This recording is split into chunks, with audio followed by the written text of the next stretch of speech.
Hi everyone, welcome to our YouTube channel black diamond. JBCCI 11 का एक नया update आया है।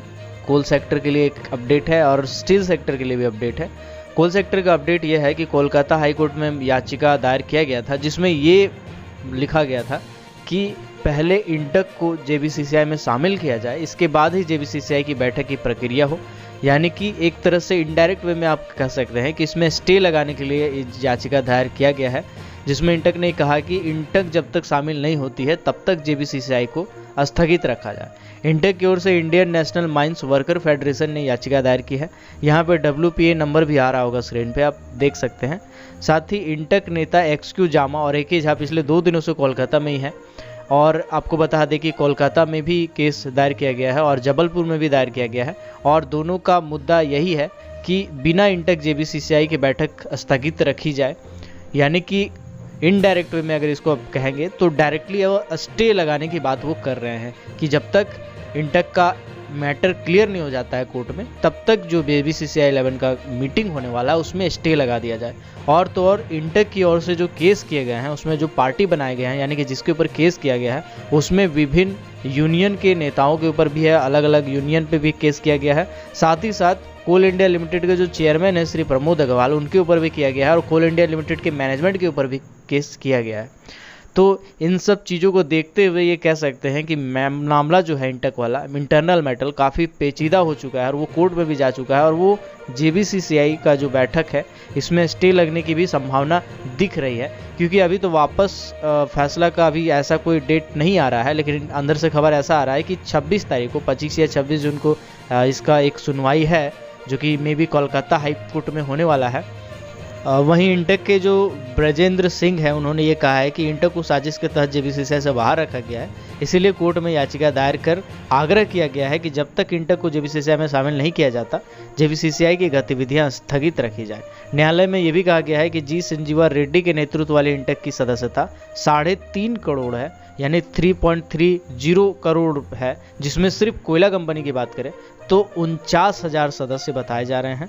कोयला छोड़ के अगर अन्य सेक्टर में बात किया जाए तो रेड्डी ग्रुप वाली इंटक को कमेटियों में जगह मिल रही है, फिर कोयला में क्यों नहीं, ऐसा कहा गया है। इंटक में कोर्ट का रुख कर अन्य श्रमिक संगठनों को भी इसके इशारे की चुनौती दी है। कई तरह की बातें हो रही है। आपको बता दें कि ज़्यादातर लोग इसी से डरे हुए हैं कि इसमें स्टे लग सकता है।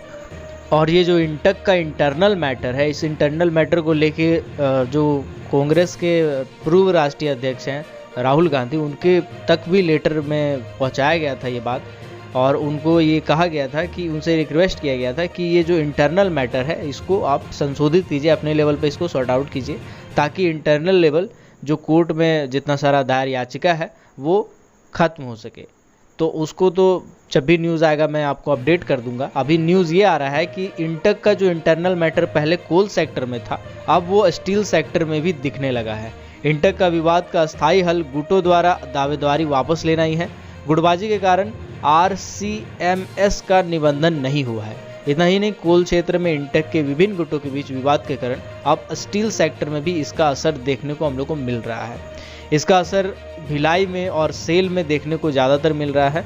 कोर्ट में मामला ले जाने के कारण जो इंटक का अंदरूनी मैटर है, विवाद है, वो खत्म नहीं होने वाला है और मामला पॉलिटिकल है। पॉलिटिकल हस्तक्षेप से ही इंटक को एकजुटता मिल सकती है। हालांकि अभी कोल सेक्टर में थोड़ा दिक्कत तो चल रहा है, लेकिन अगर स्टील सेक्टर में जो इंटरनल मैटर सॉर्ट आउट करने के लिए कोई ऐसा बीच में प्रतिनिधि आते हैं और सॉर्ट आउट करते हैं, क्योंकि स्टील सेक्टर में भी मामला उतना बड़ा नहीं है, ज़्यादा कोल सेक्टर में ही है, क्योंकि कोल सेक्टर में केस भी हो चुका है 2-2 जगह पे, और पहले से जो एक केस चल रहा था वो वाला तो था ही।